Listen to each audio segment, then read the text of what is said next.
Welcome back, family. This is Black House Live, and we are in our book lecture series. We're still discussing Dr. Amos Wilson's Blueprint for Black Power. However, before we just jump into chapter 3, we have to make the connection between the destruction of the Black civilization and the Blueprint for Black Power. So in chapter 2 of Blueprint, Dr. Wilson introduces for some and reintroduces for others, Dr. Chancellor Williams, a master plan for organizing a race. And so in our last lecture in chapter 2, Amos Wilson was talking about power bases, right? The resources that lie in our community that can be most actualized, that we can strategically use, right? Be it property, be it organizing. He refers to group solidarity, right? Or ethnic solidarity. These being things that are very unique to us as Black and Brown people that we can leverage these resources for our power. And so in the destruction of Black civilization, Dr. Chancellor Williams also maps out and lays out for us tactics and strategies for organizing the race, right? And so we're not about reinventing the wheel. We are about building off of the work and the legacy, right, of work that has already been done, all right? And so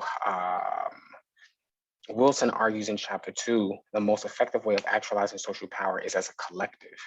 This lecture will connect the dots between these two great scholarships and again entice us to continue the work where they themselves have left off. Again, to kind of ground us that we are still discussing the book Blueprint for Black Power, I wanted to highlight this quote from the foreword of Blueprint. Dr. Wilson states, "The white man oppresses African peoples because he possesses the power to do so. The Black man is oppressed because he has not developed the power to prevent his oppression. And his oppression will end when the power of his oppressor is countered by his own power." Right? So therefore, if the Black man is to prevent his victimization by the white man, he must neutralize, balance, or destroy the power differential which favors his domination by the white man. All right. The end of white domination over Black people is not going to come at the hands of the United States Supreme Court legislating an amendment, legislating a law that ends white supremacy. It's not going to happen, right? Amos Wilson and Dr. Chancellor Williams reminds us that in order to end white supremacy, it is going to happen from the very specific work that we do as African people worldwide, all right? Making the connection. Blueprint for Black Power picks up where the destruction of the Black civilization ends. I think that's very important to say, right? At the end of the destruction of Black civilization, Dr. Chancellor Williams ends with these 3 very powerful chapters: the Black Road to Crossroad, organizing a race for action, and the shape of things to come, a master plan. We are going to discuss these 3 chapters, but specifically how they relate to a blueprint for Black power, right? Where's the convergence between Dr. Chancellor Williams' plan, right, and what Dr. Amos Wilson refers to as a moral, political, economic imperative for the 21st century, all right? Let's jump right into it. So chapter 13, the Black world at a crossroad. Dr. Chancellor Williams says that very much like a crossroad, right? Black folks are standing, analyzing and asking themselves the question today, which way do we go? Do we go left? Do we go right? Right? Do we adapt this ideology or do we adapt that? Do we go the way of this group or do we go the way of that group? And Dr. Williams speaks to the greatest concern facing African peoples. He refers to the greatest barrier currently for Black folks is our leadership. There's a crisis of leadership, right? Malcolm articulated this, right? We had several leaders discuss that if we had the right type of leaders that were not afraid, right, we would be well along our way by now, right?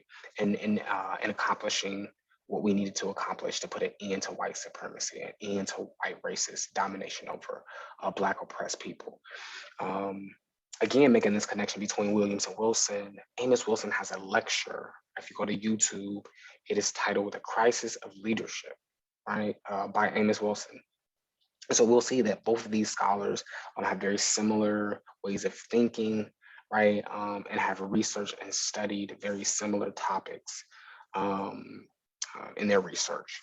And so according to Williams, there's a terrible crisis of leadership at the crossroads. There's no united leadership group or any real effort to create one. The great difficulty is that Black leaders, again, unlike the Jews, do not know what their own heritage is. They're almost wholly ignorant of their own cultural source from which independent, original thinking springs and progress is inspired, right? So Dr. Williams here is encouraging, you know, African people to tap back into their biological and innate gifts and talents. Who are we? And by knowing who we are, right, then it becomes much easier for us to follow in our own values, follow in our own principles, and follow in our own ideologies. They too feel compelled to adopt and follow Caucasian ideologies because they do not feel free, equal, and competent enough to develop an ideology of their own, an African-oriented ideology, right? And so much of what Dr. Amos Wilson talked about in chapter 2 was that we as African people find ourselves where we find ourselves economically, right, in terms of these power differentials, because we have not developed a group-based, race-conscious ideology. And here comes Dr. Chancellor Williams echoing that same point, that because we do not feel free, equal, and competent enough to develop an ideology of our own, right? We lazily have to follow the ideology, laws, and rules of another group of people. Wilson argues that an ideology based on group identity and interests is a precondition of the formation of any organization, right? So before we can start to organize these Black businesses and these Black institutions, the group-based ideology has to be cemented. All right. These factors allow Black social organizations to form group-based ideas, philosophies, and ideologies that then allow us to produce other social institutions and structures. Right. So once we have this ideology that says we're going to do business this way, these are the people we're going to do business with. We engage with other Black businesses that do X, Y, and Z. Once we have that spelled out, it then gives us the boundaries and the frameworks for which to work in, how to go about mobilizing folks, what philosophies are important, what ideas are most important to us. But without this group-based system, right, without us coming together and doing the work and developing these ideologies and these principles, it has been the reason why we have been left open to being pillaged and being exploited by outside groups. Economic race-based ideology. This should sound familiar, right? What Dr. Williams is saying to us around this need, right, for this ideology, because Dr. Wilson had just got done talking to us in chapter 2. We discussed this in chapter 2 about the need for this race-based ideology. And so Dr. Wilson reminds us that African-American business persons and groups have been largely excluded from America's market system, right? The absence of a strongly held African-centered economic ideology, right, and well-organized Black-owned and controlled market system is a reason for this. It's one of the explanations as to why we have been left out of these markets. We have not constructed a means of forcing onto this society how it is going to engage with us economically and how we are going to engage with it economically. Right? Dr. Wilson reminds us that the economic subordination of Black Americans is not the result of some anti-economic tendencies, right? This lack of economic genius on behalf of African people, that's not the case. The reason why Black folks find themselves in this economic power differential, right? It is due to the fact of Black American economic subordination. There was a deliberate economic oppression by other groups, primarily the white American community, aided and abetted by immigrant groups, and secondarily, like holding that mirror up to our faces, he said the result of the failure of African American leadership to forge a race-based ideological consensus in economic program. We have not done the work necessary. We haven't established the ground rules and framework by which we are going to do business, right, with other people and with other Black organizations and institutions.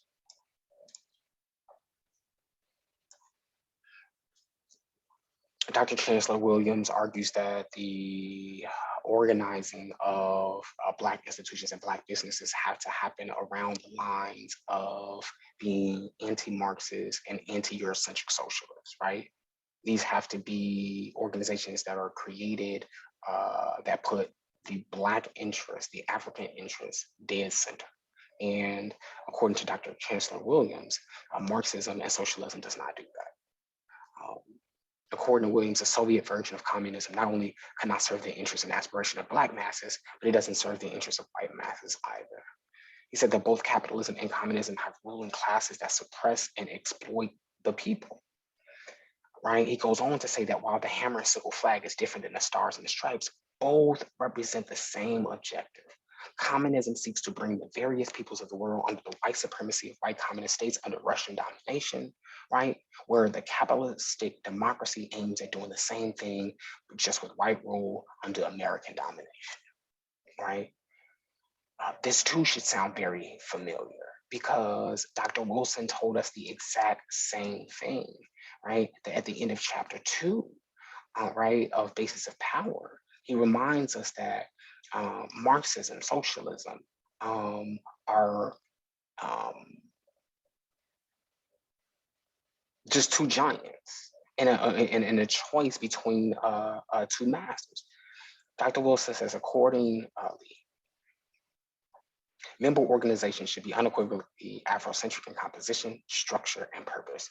They should avoid the influence in or the leadership of their organization by persons tied to the Republican, Democratic parties, Marxist groups, proselytizing or overzealous religious groups, Eurocentric socialists and assimilationists.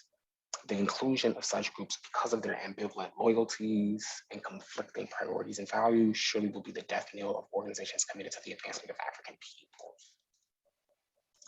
What Dr. Wilson is trying to get us to understand here, right, is that by confusing Black businesses and Black organizations with the goals and the aims of the Marxist and socialist parties and the Democrats and the Republican parties, we end up putting the Black agenda on the back burner, right? We end up confusing the socialist and Marxist aims with the aims of Black people. We foolishly believe that that what the communists are working for is the liberation of Black people, right? But what communists are working for, right, is the liberation of workers, right? The socialists and Marxists are looking for the liberation of workers and not necessarily the liberation of Black people. And so Dr. Wilson and Dr. Williams both are trying to remind us not to put our interests on the back burner for the interests of any other groups.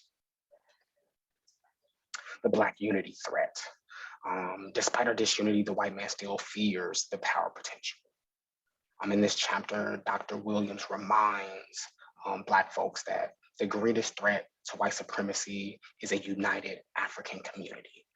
The white man has nothing to fear from Black leadership at the current moment, however, because the majority of Black leaders are handpicked by this white machine, right? And so the white supremacist status quo don't have much to worry about in terms of Black leadership because the individuals that currently serve in leadership positions in the Black community have been put into place by this white racist status quo.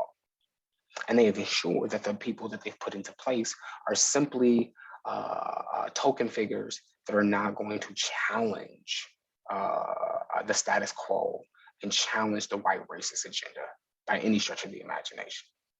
So the only hope for the kind of racial unity that will liberate the Blacks in America and command the respect of the world will be a new kind of mass organization on a scale and action program that has never been attempted before, right? We got to do something starkly different if we expect different results. This is going to require a new kind of leadership, unlike anything that we've ever seen before.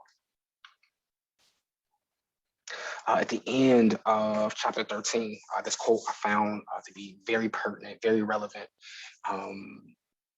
but also speaks to why Dr. Chancellor Williams and why Dr. Amos Wilson worked with this kind of urgency that they worked with in creating this scholarship. It said it can never be said again that the Black race does not know exactly what to do, or that not a single member of the race ever carefully studied and then presented a comprehensive plan as one way out, right? Dr. Chancellor Williams is saying, I did it, right? My team and I, we put it down, we wrote it, we researched it, and we published it, right? Now it is up to the community to take up this research and take up this scholarship and do the work. Dr.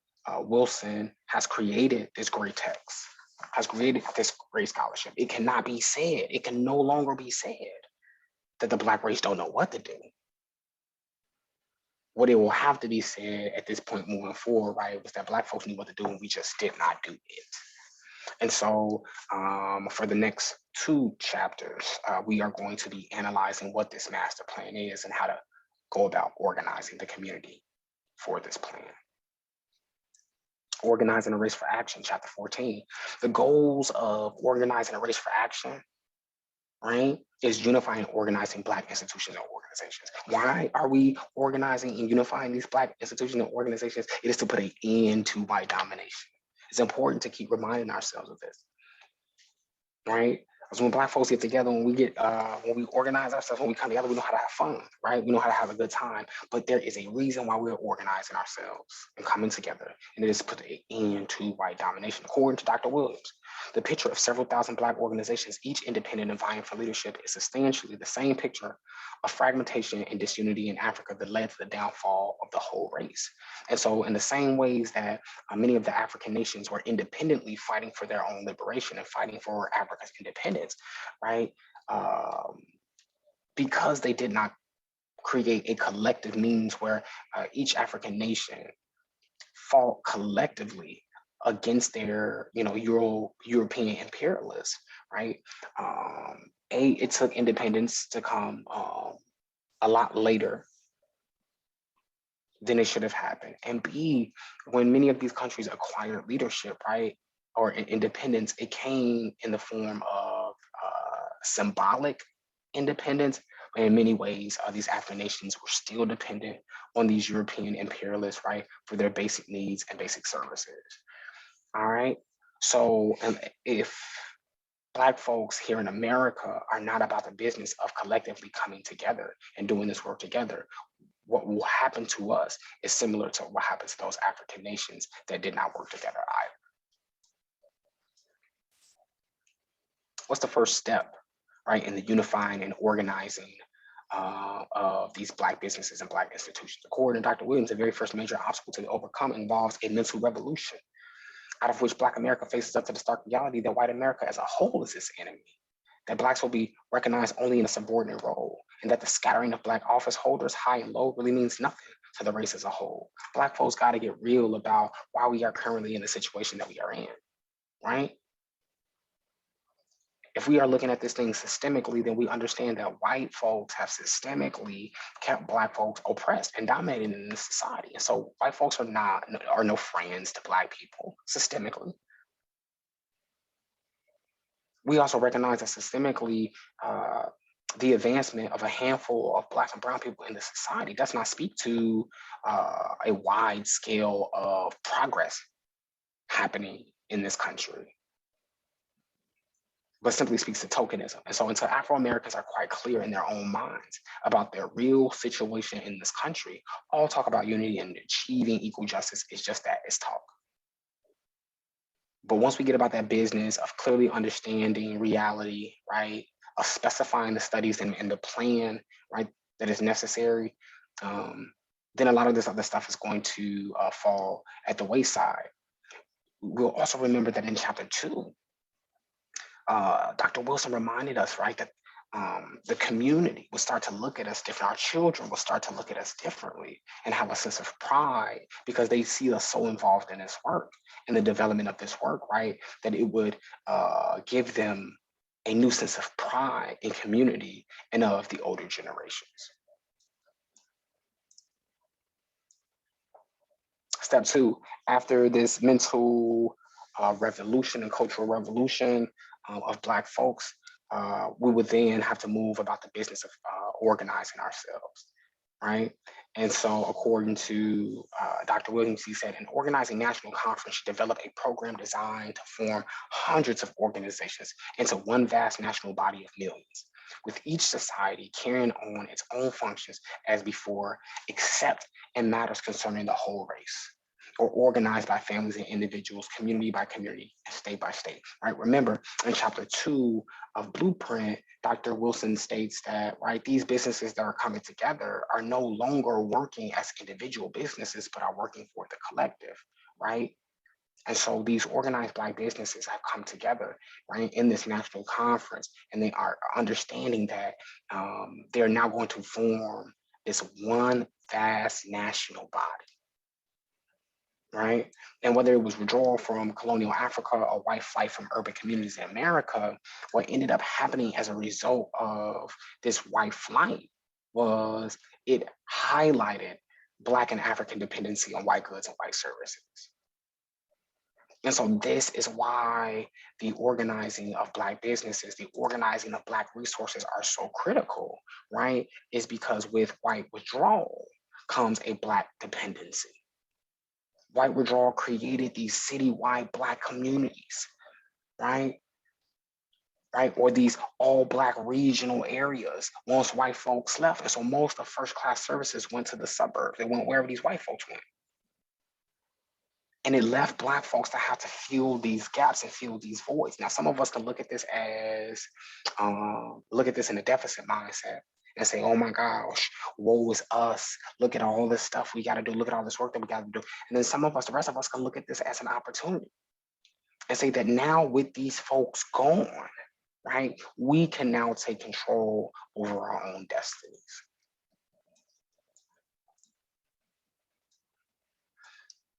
In chapter 14, Dr. Chancellor Williams talks about these untapped resources of power. And again, very similarly to Dr. Amos Wilson, who talked about the power that the unorganized masses represent, right?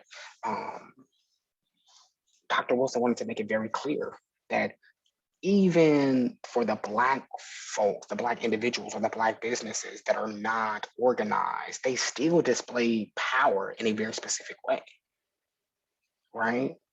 And Dr. Chancellor Williams also gives us that kind of warning and reminder, right? So we'll remember in chapter 2 of Blueprint of Black Power, Dr. Wilson discusses resources, AKA power bases that are sources for and sources of Black power. But here, Dr. Williams argues that we have to carefully plan for, tapping into, and drawing on some of those unused and rejected sources of strength. According to Dr. Williams, those sources are our prisoners and former prisoners. Dr. Chancellor Williams makes it very clear. He says crime in the Black community has to be solved by Black folks in the community. Crime in the community has to be solved by the individuals who live in that community. They are the ones who feel it most viscerally. They are the ones who are going to be impacted by its outcomes, most importantly, right? And so they are going to be the ones that have the greatest sense of urgency to see that violence and that crime ended. So the folks who are going to solve it are going to be the folks in the community. Williams argues that there must be some programs of actions of self-defense, right? That the community has to be empowered in some shape, form, or fashion, right? To end this crime. And in order to do that, the community has to be able to defend itself against the individuals who are committing these crimes. He goes on to say that both crime and the fears for safety it breeds will begin to disappear in the Black community once we have now started to develop these programs, right? Once we now start to create these accountability metrics, we start to put folks into place who are responsible for seeing and making sure and ensuring that there's some level of discipline, that there's some type of protection, right? We will start to see some of the criminal activity and violent activity start to dissipate. Dr. Chancellor Williams reintroduces the term, right, of community control. You'll hear a lot of times, right, typically in response to police brutality, you'll hear African and Black people talking about the need for us to control our own communities, right? And so Dr. Chancellor Williams brings that back. He says these offenders do not know what they are, that they are enlisted in the white man's army to slowly destroy the race. That Black folks who are committing crime and committing violence in our communities are essentially the handmaidens, right? They are the tools of a white supremacist system, right? And so both groups serve the same purposes. These white racists committed crimes and violence in the Black community because they wanted to destroy our community. They wanted to destroy our way of life, right? And thus, those Black criminals, violent and or non-violent, do not understand that they are doing the work, right, of these racist white individuals who want to see the Black community destroyed. And so the community must be made safe for people to live and work happily and without fear for themselves and their children. Therefore, the Blacks themselves must have a program. Here is where community control comes into play. First, anti-crime steps might be widespread information, which is education about the true meaning of Black crimes, almost exclusively against Blacks. So we can try to, educate the community around what crime is and who it benefits, right, for these types of crimes to continue to happen. But then, if that doesn't work, right, if the education about crimes doesn't work, then the community, each community, should open up an all-out war along the lines determined by the community. So in the same way that there's been a war on drugs and a quote unquote war on poverty, right? There has to be a war on crime. And instead of this being enforced by the government, right, the community would enforce what this war is, what this war looks like, right, and how to hold the community accountable.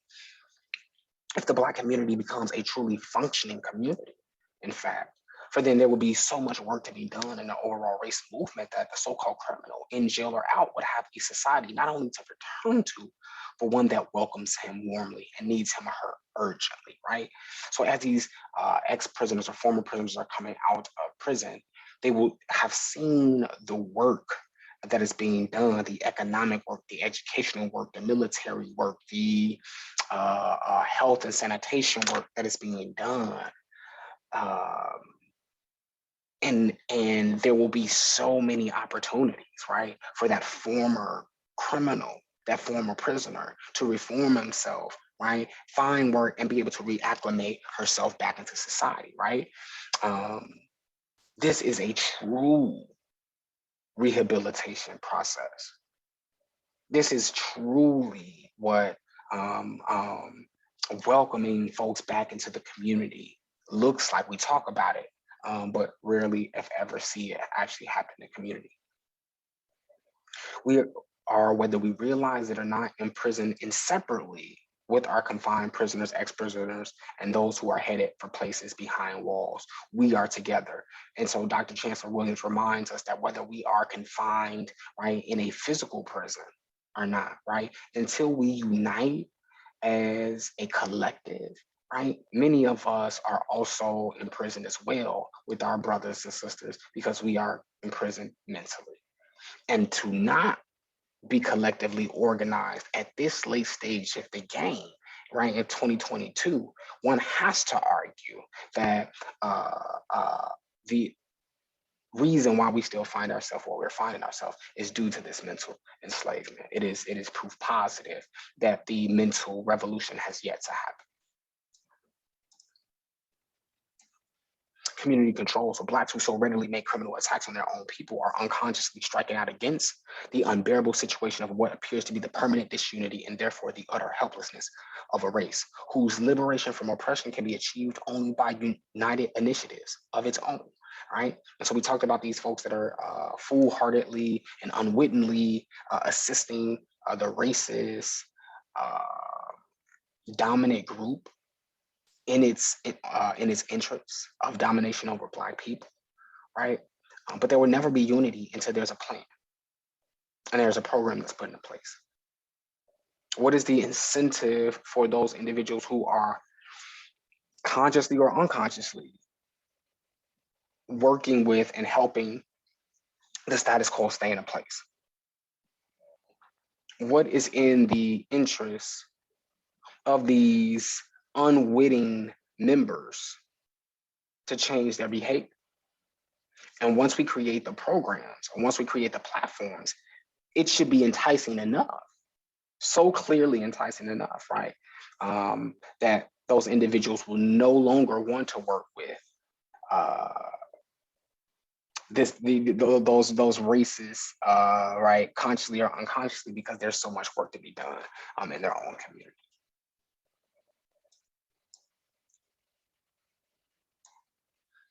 The direction of civilization. According to Dr. Chancellor Williams, he says, the main thrust of civilization, like religion itself, was toward a more humane society, piloted and guided by the upward march of the human spirit. But somewhere back through the years, the whole upward trend was reversed as aggression inspired by greed led to the easy acquisition of both wealth and political power by the daring few at the expense of the many, right? So at one point in time, civilization, in the direction of civilization, was about being as humane as possible. And then somewhere we got away from that and it became about greed and it became about power, right, over somebody else. And so for Blacks, who are the most victimized everywhere, their own situation can be radically changed in a program that regards money only as the means by which they can do the things that must be done through cooperation. Money for Black people, we are not and should not be infatuated with money just for money's sake, right? But the goal of having money is so that we can cooperate with other Black businesses and Black institutions, right, to bring about the world that we want to live in. This concept here of cooperation as the human law of life, total and actual unity, brotherhood and sisterhood, right? This is the purpose of why we need that particular type of currency. It is to bring about the type of world that we want to live in. It's not just about living in mansions. It's not about us driving around in fancy cars. It's not about us having the fattest pockets, right? But it is about us being able to bring about the reality that we wish to actually experience. It is about us living the reality that we wish to live in and not living the nightmares that other people have dreamed up for us. The process of liberating our minds. So we're going to jump right into it.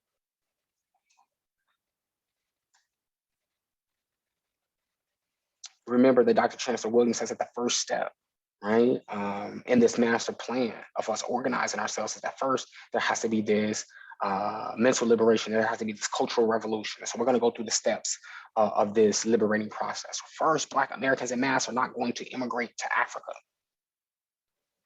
All right. The Back to Africa movement, as enticing as this sounds, the reality is that a significant amount of Black folks throughout the diaspora would fight and kill other Black folks if we try to force them, right, to move or relocate somewhere else. And so since we know that that's not going to happen, the real spirit of racial identity then, according to Dr. Williams, the real spirit of racial identity with the land of our forefathers and a real Pan-Africanism will emerge only in those Black population areas, which through their own unified development programs have reached a level of strength that enables them to maintain a permanent system of exchange in visits, goods, and services with the motherland and other areas. And so here, Dr. Williams reimagines the relations between Africans on the continent and Africans throughout the diaspora, right?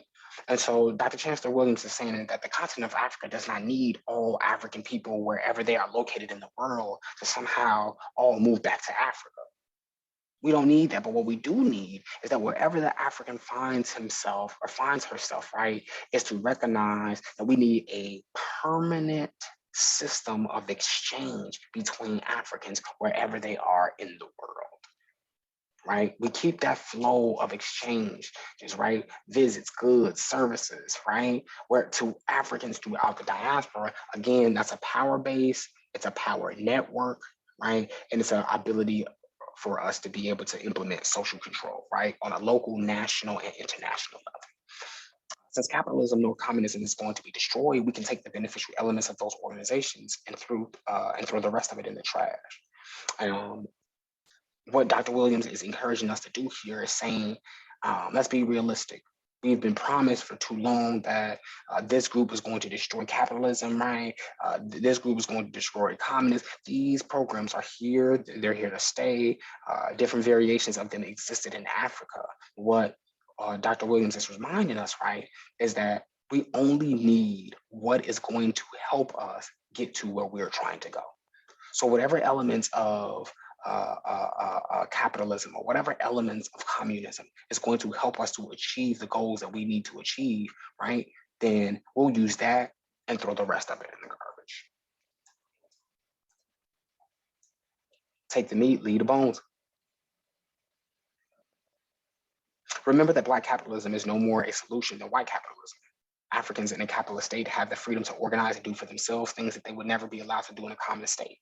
And so from this fact comes the opportunity for Blacks to unite and develop a more humane economic system of a new kind of community cooperatives owned and controlled by the people in their community. We are going to have to envision a new economic model for ourselves, right? Again, no one is going to come and destroy capitalism, right? And we are not encouraging Black folks to become Black capitalists, right? To become faces, Black faces for the white supremacist model of capitalism. That's not what we're encouraging them to do, right? And so what is gonna come out of this plan and out of this organizing is us as Black people creating a unique economic solution to meet the financial problems that we have in community. Four, as Blacks become more unified and develop a nationwide economic development program promoted by the Unified Race Organization as enterprise and become more politically conscious, the race relationships between white and Black will improve, right? As Black folks become more empowered, they become more business inclined. They now start to acquire the basic necessities and resources that we needed in order to be a fully fledged nation, then we lose that negative self-concept of how we look at ourselves. We lose that negative inferiority complex that we have about ourselves. And as a result, it changes the way in which other groups see us and how they do business with us. They no longer look at us as inferior, right? They no longer look at us negatively in those ways anymore, right? It becomes about how they can acquire the resources that they need from us, right, in the most efficient way possible. And it ain't gonna be by calling us niggas and beating us down and throwing us in jail, right? Because otherwise they won't be able to get the resources. Five, the need for total religious liberation from the way that religion has been used to capture, enslave, and exploit the Black people of the world for over 1,000 years. Dr. Williams argues that the future task before Black Muslims and Black Christians is distinguishing their true religion from how evil men have used it to serve their own non-religious purposes, right? And so if Islam has any hope of being able to socialize and indoctrinate young Black people today of the 21st and 22nd century, right, and going forward, it is going to have to be able to reclaim this religion away from the evil power holders of the religion, right? If Black Christians have any hope of being able to indoctrinate and socialize Black Christians going forward, then it is going to have to wrestle, right, Christianity away from the hands of its evil power holders, right, that have used this religion negatively in the past. Six, Dr. Williams suggests drawing a vast African circle of honor around those millions of Africans of mixed blood, often referred to as mulattoes, who from the earliest time to the present time have stood steadfast and loyally identified with the race of their originally Black mothers, even in times when they didn't have to do so. I found this one to be very, very interesting. When we listen to a lot of brothers and sisters in the Afrocentric community discussing and talking about mixed race relationships and marriages, it is always discouraged, first and foremost. But then when we start to talk about their children, I have yet to really see someone use a very critical perspective about the strategy and tactfulness, right, of this particular group. And so here, Dr. Williams is saying that it was the mulattoes who chose to fight on the side of dark-skinned Black people and support those movements, right? That in many instances gave us advantages that we otherwise would not have had if they did not side with us. And going forward, there's going to have to be a significant amount of work that is done, right? For biracial children, for biracial men and women to be able to identify themselves with Black folks and with oppressed people, even if their day to day lives do not reflect that kind of oppression, right? I thought that that was very powerful. 7, the race would experience the joyful relief that comes with a new birth of freedom. If this particular group would stop trying to operate in both the white and Black world, stop straddling the fence and get down decisively on the side of its choice. We currently got too many people playing the fence. I think it's no coincidence that this point followed right after he had just got done talking about these mulattoes who had definitively chosen which side that they were going to fight on, right? But you also had those uh, um, folks in community who could pass for white, and so they straddled the fence. And so Dr. Williams is reminding us is that those of us of privilege, of means, right, that allows us to kind of escape our Blackness temporarily because we may have degree or because we may be married to someone of an outside race, because we may have a little bit of money, right, or whatever, right? He said the race would experience the joyful relief that comes with a new birth if we stop playing this game, right, and get down to the nitty gritty. We as Africans must attack the attitude of indifference and disrespect of Blacks toward Blacks. Dr. Amos Wilson talked about it in chapter 1, legitimate authority, right? Conditioned consent. We as Black people have just uh, lazily complied with white laws and thus making white laws legitimate. We comply to white authority, right? Thus granting them authorization over our bodies and over our minds, right? And that can only happen if we didn't respect ourselves. Because if we respected ourselves, who would give another group of people license over their bodies and over their minds? Dr. Williams says that re-education will be required for the mandatory changes in attitude, one toward each other in terms of mutual respect, and the other a change in attitude about efficiency, expertise in business management, and financial responsibility and administration. White folks aren't the only folks who know what to do with money, how to manage money and what to do with money, right? White folks aren't the only scientists in the world. White folks aren't the only farmers in the world. And so we have a lot of work to do in society, right? In balancing the expertise, power differential that we've somehow ceded to white folks. Chapter 15. Here we go. Chapter 15, a master plan. Not the master plan, but a master plan. Dr. Williams said that in the past, one of the greatest issues was that many leaders, when they would present plans like this, they would present these plans as if it was the law. There was this was the secret sauce. This is the Bible, and that anything before or after it, right, was unnecessary. And so Dr. Chancellor Williams says from the onset, like, that's not what this is. This is tentative, and it is meant for Black folks to sit with it, read it, study it, analyze it, critique it, take stuff away, add stuff to it, right? So that we get it as close to perfection as possible, right? And so Dr. Williams says it is to be a functioning framework of a unifying race organization of a kind never presented to Black race before.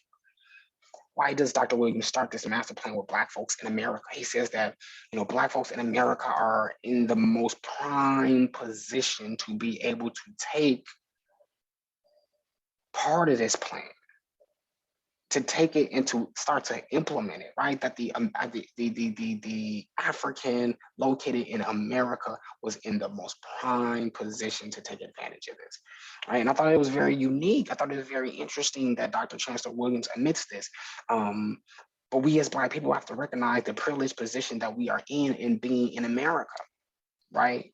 Or being in the West, the Western Hemisphere. Africans that are located in the Western Hemisphere have a specific strategic advantage to us, right?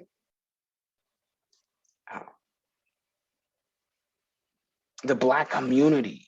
When we talked about that white flight, and white folks left these Black communities, right, in states within the United States, in essence, they created these all Black communities, these major Black hubs. And so with that, right, there is a lot of power potential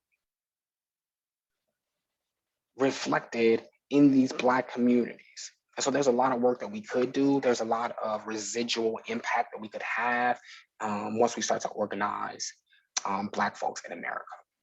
All right, let's get into it. It's race organization. Uh, Race organization here means a nationwide organization of Blacks only. Yeah, Dr. Chancellor Williams says it, Blacks only. We've been talking about, right, for the first two chapters of Dr. Amos Wilson, right, and these three chapters here of the destruction of Black civilization, the need for Black folks to collectively organize and come together, right? And so the organizations have to be Black because we are building a collective identity, a collective consciousness, and we are putting an end to white domination. The first objective then would be to have a representative scheme of organization that would, beyond all doubt, be the voice of Black America. This is what we've never seen before. We've had a lot of other businesses come together. We have all of these other organizations, and they have all of these initials, right? And call themselves this, that, and the third. But we cannot say with any level of certainty that these businesses speak for the Black community. They speak for Black folks in America, right? Well, the organizing of this organization would be with this in mind. Just because it's an organization of Blacks only does not make it a separatist movement, right? The organization would be a cooperative in the fullest and most human meaning of that word. Given that we are not going to separate ourselves into a separate independent nation or republic within the territory confines of the United States, a great nationwide organization of Blacks is the only way to organize Black organizations to cooperate and work out common problems with whites as equals, okay? So Dr. Chancellor Williams makes it very clear in this particular chapter that a lot of bougie Negroes, when they hear other Black folks talking about organizing and coming together, they get scared. They get afraid of what white folks are going to think about us organizing and coming together, right? Because of that threat, that the threat of Black unity. Right. And so you're going to have some Black folks who are going to separate themselves away from that organization because it is all Black. And or you're going to have some folks who are going to call the Black organization a separatist movement because it is all Black. And Dr. Chancellor Williams dialectically says, hey, that's false. We will be a cooperative in every sense of the word. We are cooperating with other like-minded Black folk, right? Dr. Wilson talks about it's not enough for us to organize around being Black, but it is our ability to be able to recruit, mobilize Black folks near and far, right, when the time comes. And so Dr. Wilson talks about this as intensive and extensive power. We've heard this before. Dr. Williams says the need for Blacks to create their own means of employment. We've heard this before, right? We've heard this in chapter 2 with Dr. Wilson, talking about ethnic entrepreneurship, the ability of us to be able to hire our own people, put them in strategic positions within the organizations, right? To be able to affect change. This is distributive power. That as we collectively come together as Black businesses or whatever, we can dictate where our power goes. We can start to control what happens. We can start to control what happens with our resources or where these resources go. So where we have the means to hire and appoint our own peoples, according to Dr. Williams, the organization will be a national community made up of the numerous Black communities. And in demanding rights, it would also assume the racist responsibilities for creating some of the opportunities for itself. So not just in the business of complaining or making demands on the larger society without the organization being in a position to do for self. I think about the Black Panther organization, that while it was simultaneously critiquing the society in which they lived in, right? And indicting it for uh, the trauma it was inflicting on Black and oppressed people, right, specifically in America. The Black Panther organization was also providing social services for those same people who were struggling in the community, right? They were not going to let people starve and die, right? In the process of them indicting the government and holding this mirror up to the government as to what they were doing. They took the responsibility on themselves. And that's what Dr. Chancellor Williams and Dr. Amos Wilson is trying to remind us for unity, not for unity's sake, but for the great achievements. The unity that we see cannot be achieved by unity alone, but through the membership coming to understand their work as mutually and individually involved in the activities which each feels is important and will be directly beneficial to him in his own for a lifetime. We're not coming together just for the sake of coming together. We're coming together to end white domination. Economic development activities are direct survival activities, right?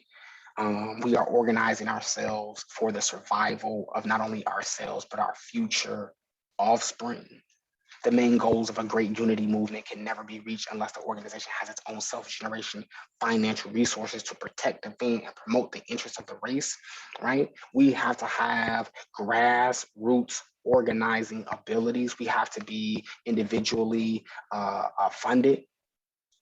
We cannot be at the behest of philanthropic dollars, because with philanthropic dollars, we know comes outside decision makers.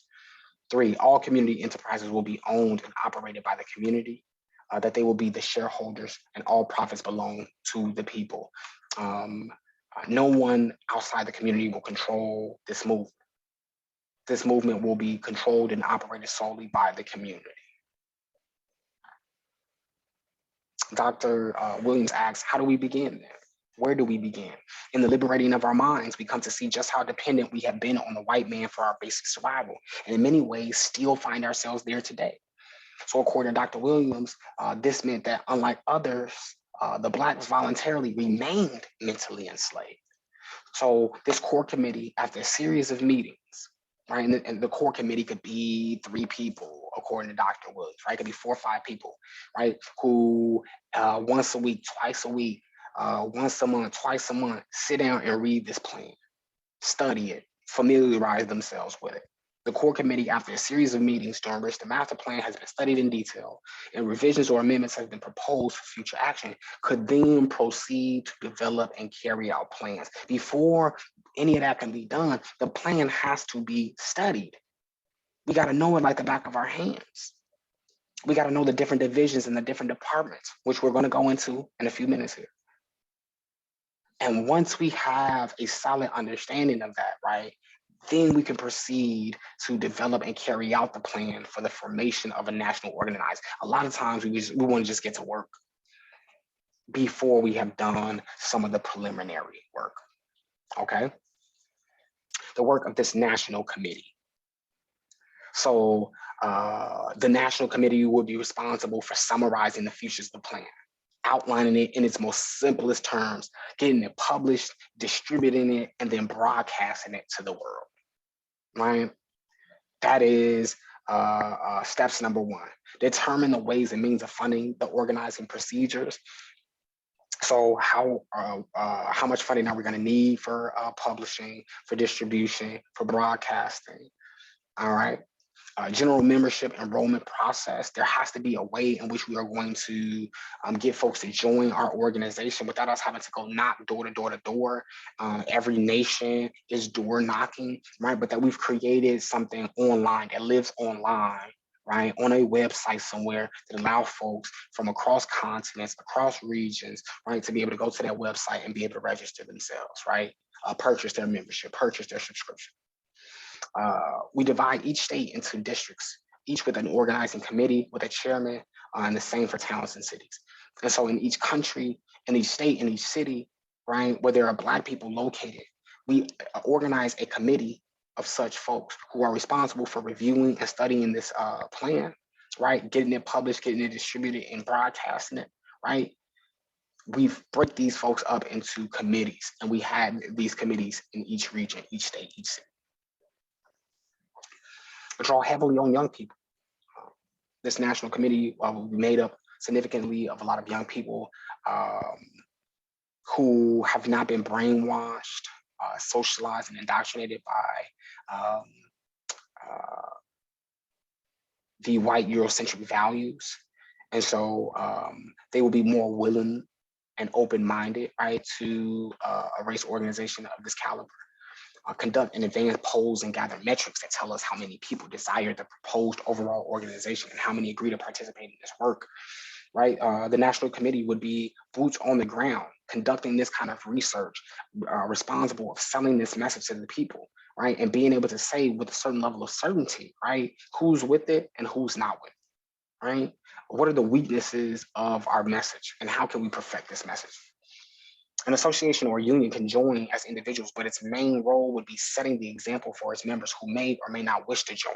And so the organization would have its own membership card, and each of its members who joined would have their own card. Remember, Dr. Amos Wilson talked about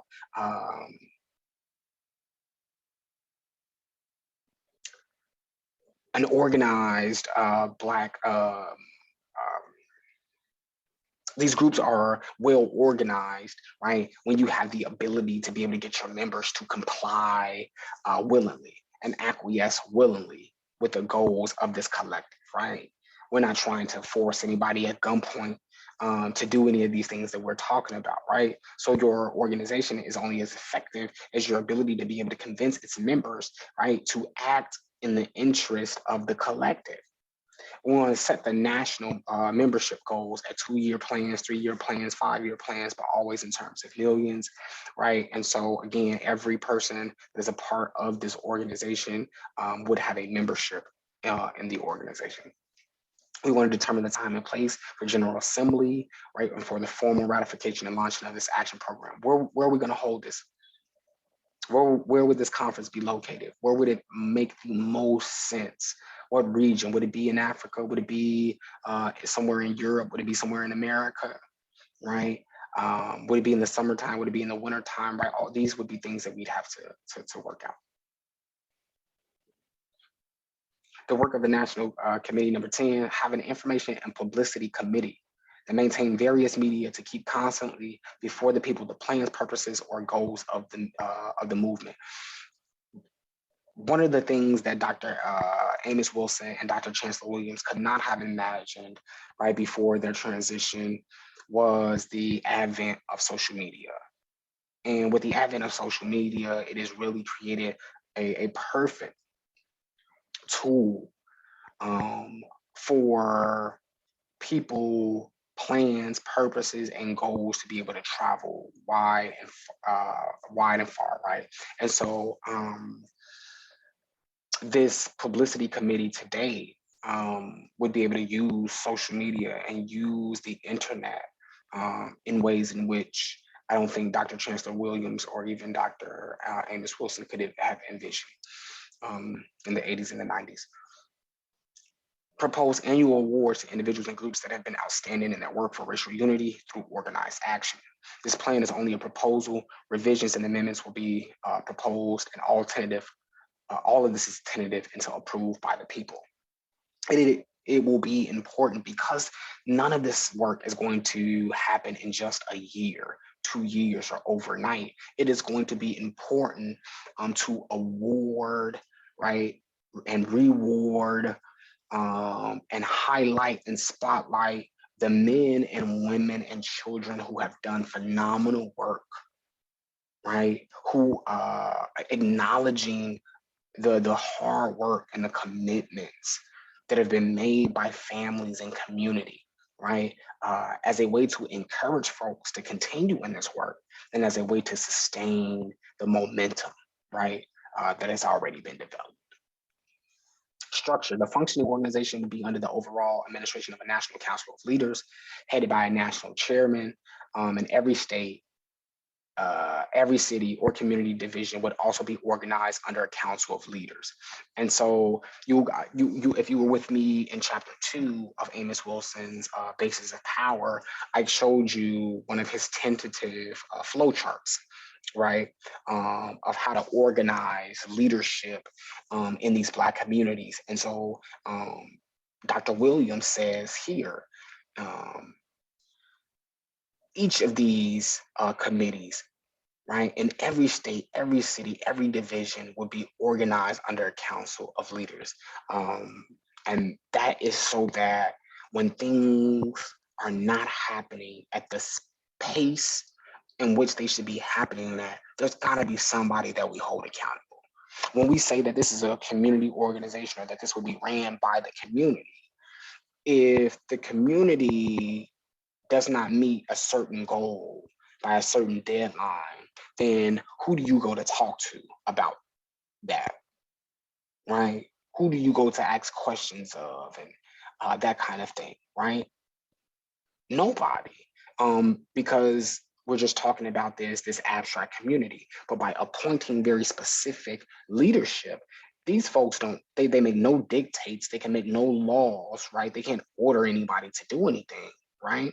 Um, However, they recognize that um, they are going to be held responsible and accountable for the successes and the failures of that particular region. All right. The organizational structure of the movement should be by major divisions for the major activities, each divided into departments for carrying on their respective programs. Right. If you have a passion for doing economic work, right, raising money, establishing money, uh, then you should be a part of the economic movement, right? And we don't want to convolute that work, those departments and those divisions. And so we are going to have to separate the work and the activities by departments and divisions to clearly give people a sense of where their gifts and their talents are going to most be utilized, right, or most be needed. And we're going to see this very specific here, right? So structured by divisions. Let's start with the division of economic planning. Does it? So for if you are of economic background, you love economics, right? You want to think about how you are going to raise money, the flow of money, the exchange of money between Africans in the diaspora, then this would be your division. You'd be a part of this, right? But you also see that in this division, it has several different departments. So in this division of economics, one department is the Department of Promotion of Community and Cooperative Enterprises. Another one is the Department of Finance and Banking, right? Another is the Institute of Technology and Personal Training. Another is the Central Office of Accounting and Financing, right? And so you could then we can then stratify the specific type of economic gifts and talents that these businesses have, that these individuals have, and then we could slot folks in, right, into these different departments, okay? The Division of Economic Planning and Development should be the foundation of the organized efforts and a principal source of support and promotion of the most important activities of the whole race. A guiding principle should be that all promoted community enterprises shall be cooperatively owned and controlled by the people of the community, and that each enterprise be under highly trained management and competent service personnel. Okay, so our economic ideology is that these are all cooperatives. These businesses are all working together, right, to achieve our economic goals. The Department of Promotion of Community Cooperative Enterprises, they will be responsible, to conduct surveys to determine what the people want and what the people need. Remember, this organization, this race organization is created to be the mouthpiece for the people. We're not dictating, we're not the vanguard of the people, right?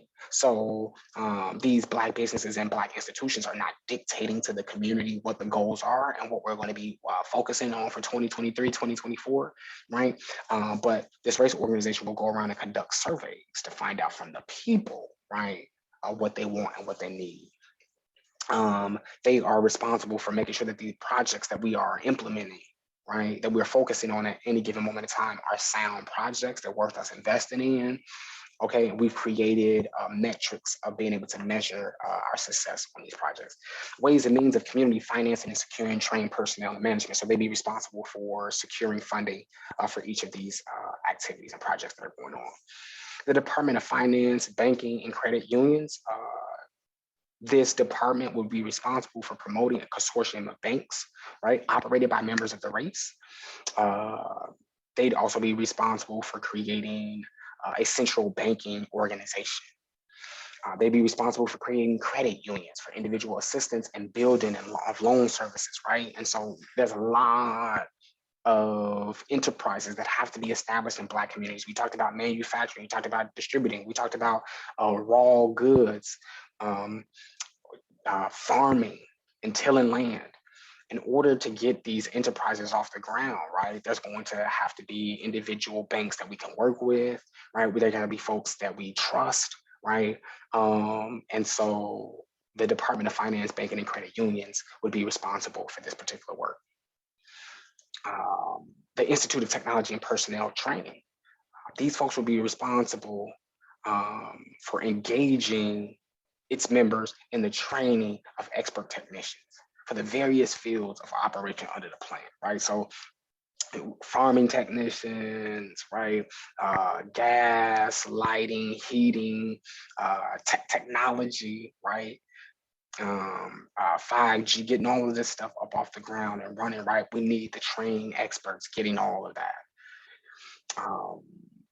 A principal objective would be the creative expertise required for large-scale manufacturing operations. So whether that's shoe manufacturing for men and women, children's clothes, right? Canning of frozen foods, furniture, all of those things, we're going to need a creative expertise in manufacturing. The Central Office of Accounting and Finance Control, this department would be responsible for keeping a rigorous check on all income and expenditures of the national organization and provides similar auditing and accounting units for the local community organizations and enterprises. These folks are making sure that we are being great stewards of our money, right? That we're being great stewards of the resources that are coming in and accounting and ensuring that they are going exactly where they need to go. The Department of Land, Reclamation, and Farming. This department and its principal aim will be to secure large tracts of land in various parts of the country, to raise vegetables of all kinds, hogs, beef, cattle, poultry, and eggs, farm homes for persons who would work on the farm, and for country camp centers for rest and for play. And so the Department of Land, Reclamation, and Farming would ensure that we have a means of being able to produce our food, right? We have a means of being able to protect our livestock and our vegetables, right? So that we can continue to thrive and do the work that's necessary. Transport and Distribution Agency, this department would be responsible for long distance shipping from farms, plants, and other points, maintaining the truck, shipping vans, and required maintenance services. Remember, one of our goals is the maintenance of exchange between Africans throughout the diaspora. And so the transport and distribution agencies are going to be critical to ensure that we have this highway, this economic highway that allow Africans to continue to talk, trade, with one another. The Central Purchasing and Supply Agency, this department would be responsible for the proper location and supervision of various warehouses required as the community enterprises expand. So we're going to have to warehouse our surplus. As we get going, right, we hope to be producing surplus. And so what are we doing with this stored grain? What are we doing with this surplus of oil? What are we doing with this surplus of minerals, right? These warehouses are our means of housing our surplus. The next division would be the Division of Political Action. They would be responsible for promoting and assisting with voter registration, providing profiles of candidates of local, state, and national, preparing bills and other measures affecting the group for state legislators, liaisoning with the White House, right? All actions that can be taken through the political process to protect and promote the welfare of Black Americans. And so Amos Wilson in chapter 2 talked about organizing ourselves as a nation within a nation, right? Meaning that we recognize that other nations lobby the United States, right? They liaison with the White House as a way to be able to get their agenda legitimized, right? And put and placed as priority on America's agenda. And so we too, as a nation, as a Black nation, would have to work very politically in the same exact ways, right? To legitimize ourselves now as a nation that no longer seeks to be dominated. We no longer look to serve as other groups of people. We now want to be dealt with like all other nations are dealt with, right? Uh, our division of political action is going to help us on that front. Thirdly, the division of public education, its purpose is to achieve a higher standard of teaching and student achievement on every level involved in education of Black children and youth, and to develop a better system of general adult education in all Black communities, right? So there is a multi-donal approach here, right? So when we talk about the improvement of education, we're not just talking children, right? We're talking about teacher and child, and we're also talking about their family, their parents, okay? Uh, they would be responsible for laying the foundation for directed research and field studies, right? The training of scholars for neglected areas of various aspects of African life and history. When we talk about white folks, when we talk about their think tanks, when we talk about the Ivy League schools, these were institutions that were created to solve white problems, right? And so then we have to get about the business of constructing our educational institutions, right? Training scholars to sit daily, yearly, with the issues that we currently face and give them the means and the mechanisms, right, to come up with creative solutions for those problems. A general publishing board, right? We need a house institution that publishes our books, that publishes our research, that publishes our findings and our conclusions. A committee of visitors who are responsible for becoming acquainted with teachers, students, and textbooks and other learning materials, determining to what extent, if any, of the anti-African or anti-Black feelings on the part of many teachers of Black youth. There has to be a constant evaluation of the individuals who are up in front of our children every day, right? We have to ensure that the people who are in front of our children believe in our children, right? And if these teachers and these educators are not worth um, um, if they're not up to the task, they must be removed from the class. I didn't know that was going to rhyme. I didn't plan that out like that. Education here means more than just school education. It means areas of the community. So new standards for better health, better homes, gardens, neighborhood improvement activities, right? We're talking about a holistic education. They could support the African Black Studies program on Black colleges and universities. And so I thought that this was a really interesting tool and mechanism as well, because Dr. Chancellor Williams was saying that this division of public education, this organizing of Black businesses and Black institutions, by creating this division of public education, it would be in a place to be able to support Black study programs worldwide. And I thought that was pretty interesting as well. Division of community services. This department would be, the Department of Health and Sanitation would be responsible for creating a council of physicians, dentists, nurses, medical aides, and laymen, and home visiting nurses, right? Again, just to be able to provide the resources and quality of care to folks in our community that needs it. There's a wide data that talks about the lack of quality care that Black people receive when they go into hospitals, when they go into nursing homes, when they go into these medical fields.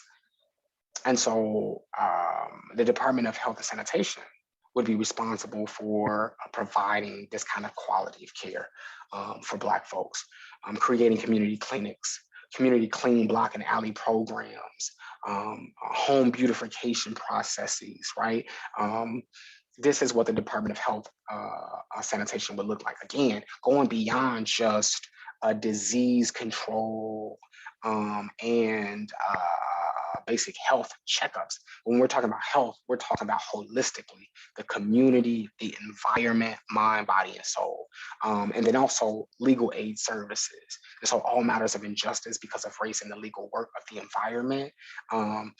This department would handle that, right? So providing lawyers for our brothers and sisters that need these lawyers, providing counsel for our brothers and sisters that need that legal counsel. A division of youth activities. They'd be responsible for assuming the leadership roles in all areas and undertakings for which they are capable.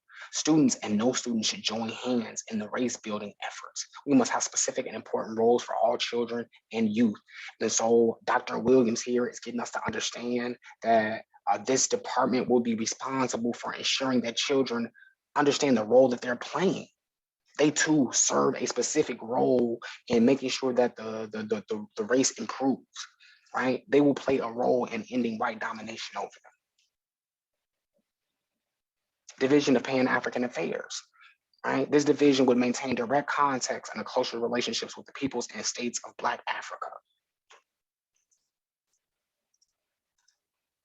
The Division of Pan-African Affairs, they'd be responsible for keeping our brothers and sisters on the African continent and throughout the Caribbean updated on what's going on, right, throughout the diaspora, keeping them fully informed of what we're doing, to learn from them what they're doing, right, and to find out what are the obstacles, right, in each Black area, including our own.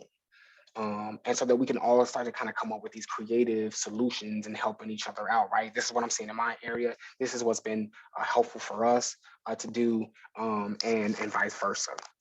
To explore and determine definite ways for mutual assistance, right? How can we assist each other going forward? And 5, maintaining that economic highway that we talked about, right? To trade in the exchange of goods and services, scientific and technical knowledge.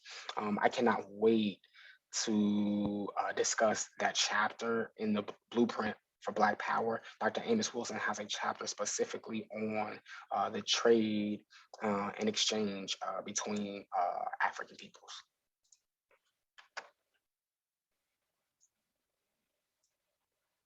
The Division of Intelligence and Security. So this division would maintain highly trained intelligence agents to check internal subversion activities of agents placed within the organization by others, secure complete records of all persons employed by or connected within the organization, promote formation and training of self-protection units everywhere to defend the community against unlawful and unjust raids, right? It's not talked about that often, right? But every business and every organization has to protect itself from its competitors. Competitors send in spies and agents, right? They try to learn the secret sauce, bring that information back to the competing company, right? To have that competitive edge. And so, as a race organization, we too would be responsible for creating and developing and training, excuse me, highly trained intelligence agents that are responsible, right, for protecting the organization internally and externally. We also have several examples, right, historically, of the United States government destroying Black organizations and Black communities because of the economic threat that it represented. And so whether we were talking about Tulsa, the Tulsa, Oklahoma massacre, right? We've had these scenarios happen before. And so to plan, to be prepared, right? Should these murderous attacks occur again. This means preparedness for defense against attacks by well-known and well-organized citizen paramilitary groups. The Commission for Spiritual Life and Assistance, this department would be responsible for determining the direction of civilization. Remember, we said that historically, the direction of civilization was about maximizing humanity, right, as much as possible. And then somewhere along the line, we got about greed and dominating other people. And so the Commission for Spiritual Life and Assistance would assist us in crafting and drafting the direction of civilization. We'd interpret the spiritual as men and women looking on the highest level of human endeavors to understand the meaning of life while also trying to improve it. We would enlist, they would be responsible for enlisting people of goodwill and all out drive for a better world, maintaining an emergency assistance program for families and communities in distress, assuming the initiative and seeking the active cooperation of any and all religious faiths and all institutions which are connected with improving human relations and therefore life itself. So we're talking a humanist movement here, right? Folks who are looking to improve society and humanity, right, in all of its myriads and forms and fashions. This commission, this department would be committed to that work. Ideology and guidelines. These are our last two here. So white ideologies can no longer serve us, right? We got to throw them out. Whether it's white Christianity, we talked about white Marxism, we talked about, Eurocentric socialism, all of that. It's got to be gone. It has not served us up until this point, and it's not going to serve us in the future. And so, what is needed today is an ideology of Black Africanism, operating within the framework of the traditional African philosophy of life and the best of its value systems. Corey, if I've never been to Africa, what are you talking about? Black Africanism, right? Uh, all Africans, Africa is a continent. You're trying to tell me that all Africans in Africa act the same way, think the same way? Absolutely not, right? But there were common themes, right, that connected the African continent, that connected these African tribes of people and the ways in which we interacted with people. There was a way in which we live on this earth, right? Prior to greed and terms like capitalism, right? That we are trying to reclaim and go back to. The movement will seek to achieve the largest possible measure of unity in order to A, form the power base as the organized voice of the Black people in a particular region of the nation, to develop from this position of strength the much needed economic enterprises that will not only create employment opportunities, but being owned directly by the people and community will lower the cost and raise the standard of living for all. So because we control our own businesses, because now we are in a position to be able to hire ourselves and hire our own people, right? We can now start to raise the standard of living for our people. We no longer just have to be surviving, y'all. We no longer have to just be surviving. We can start to thrive, right? And live the lives that we want to live. Guidelines of financing, there will be a general membership fee. Each community enterprise will be financed initially by the purchase of shares of participating owners, right? Each share would be a purchase price in the reach of the poorest, right? So in the capitalist model today, right, you have to have a certain amount of money, right, in order to be able to take part in the stock markets and buy shares and all that kind of stuff, right? Well, in our organization, we are reversing that. We're flipping all of that. And the poorest of people would be able to still afford the purchasing price on shares. A special program for shareholding by children should be an important part of the movement, right?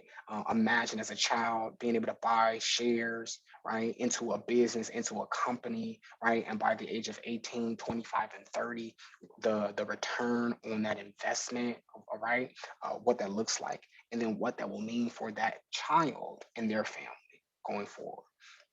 The member who may be able to buy 100 shares has only one vote, like the member who could only buy one share, right? Again, as a way to kind of bring that equality. And the objective, right, is mass membership and patronage. We're not trying to have a bunch of million and billion-dollar Negroes running around here, right? But the goal is mass membership, and we want folks patronizing our businesses, right? We want folks spending money with our businesses. All right. So the period under our community cooperative system, this period, we recognize that we're going to need a lot of folks to volunteer. We recognize that a lot of people are not going to be able to receive, $100,000 a year type of salaries and things of that nature. And so in the first couple of years, there's definitely going to be needed some sacrificing here. Administration, this organization will be based upon the traditional African constitutional system. We will talk at great lengths in chapters 3 and in chapter 6 of the Destruction of Black Civilization around traditional African values. There will be no authoritarian presidents or heads. So as in traditional Africa, the king or chief was the spokesperson of the previously expressed will of the people. So our race-based organization, like an African king, can make no rules, can make no dictates, right? But it's only there to express the will of the people, right? Where the people say, hey, we don't like this, you're getting too big for your britches, and they remove said king, right, or said leader, that's exactly what would happen within the committee. That particular leader of that committee could be replaced, right, at any point in time by the community. So the national head or heads of the organization, the head of every unit thereof, will function in a like manner, issuing no important orders or public statements on behalf of the organization or the race. The organization will modernize the ancient African Council of Elders only to the extent of changing elders to leaders, right? You'll notice that on that flow chart that I presented from Dr. Amos Wilson, he used the term leaders, leaders, leaders, leaders, leaders. We have modernized the term elders, we'll throw that off, and they adopt the terminology of leaders. The highest officer on each level is the chairman of the council, and the principal role of leaders is to study and to institute studies upon the basis of which plans are developed, proposals are submitted, right? And then the leaders propose, they do not order or direct upon their own authority. These leaders can only propose that something is done. We propose that this is done. We propose that this is done. And if the people reject that proposal, the people have rejected that proposal. All officers, even though elected for a specific term of year, should be subject to removal for cause at any time by the people. This is what I just stated, right? These individuals, these individual leaders, these individual members can be removed from the organization, right, with cause. The organization would be one vast union, and no outside organization or union will be allowed to determine its policies, programs, or destiny. There should be a rigid policy to avoid the development of a top-heavy bureaucracy of high-salary executives, and the success of the movement is going to depend on very heavily on the number of people willing to sacrifice and giving some unpaid or not fully paid services. So again, this just goes back to what I just stated a few moments ago, that in the very early stages of this organizing, right, we're going to need some sacrifices. We definitely need some sacrifices. And so what Dr. Chancellor Williams says, he says, the big salary boys should not get on board. They should stay home. The highest legislative body will be a House of Delegates, representing the various major areas of states according to membership. The House of Delegates would meet every 5 years, or as often as the people, right, would dictate. So if we needed to meet within the next 2 years or meet within the next year and a half, right, we can alter the meeting schedule and make that happen. Every undertaking is to be preceded by study, training, and careful financial planning. No decisions is being made without, a conscientious studying and training going into place. There should be long range and short range goals. Something like this must be the plan. Right? Something like this is the plan. Something like this has got to be what we're doing going forward. It didn't have to be exactly what I just went through slide by slide, right? But something like this has to be the plan. There must be the vision. It is obviously not for the overnight quick up and quick down boys. This is for Black men, women, and children who seek to find the lost path of their forefathers and start the upward march once again. If you are about this work, Dr. Chancellor Williams said that we got to review this plan over and over and over and over again until it becomes like second nature, right? Remembering that first there's got to be the mental liberation, a mental and cultural revolution has to take place before we can start to organize ourselves, right? And then we got to get to work. Ending quote of chapter 15 of Master Plan, he says that for the present road is a very easy road. Meetings, big conventions, protest resolutions, and splitting up to follow this or that leader with the greatest gift of gab, all leading exactly to nowhere. But to get down to the hard and the persistent work of actually doing something, oh, now we'll come to the pardon of ways. The mere talkers may retreat. All talk about Black power is empty until we begin to make Black power a reality in the only way it can be done. And that is by building step by step a race organization so great that it will not only be the voice of a united people, but will carry on efficiently an economic development program to assist their advance on all other forms. This is the convergence and the combination of Dr. Chancellor Williams and Dr. Amos Wilson's plans, right? A uniting of the people, right?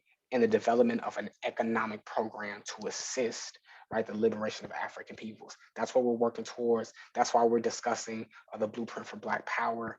Family, I look forward to our next lecture where we'll be discussing chapter 3, the social origins of power, the social and cultural origins of power. Peace, and until next time, see you all later.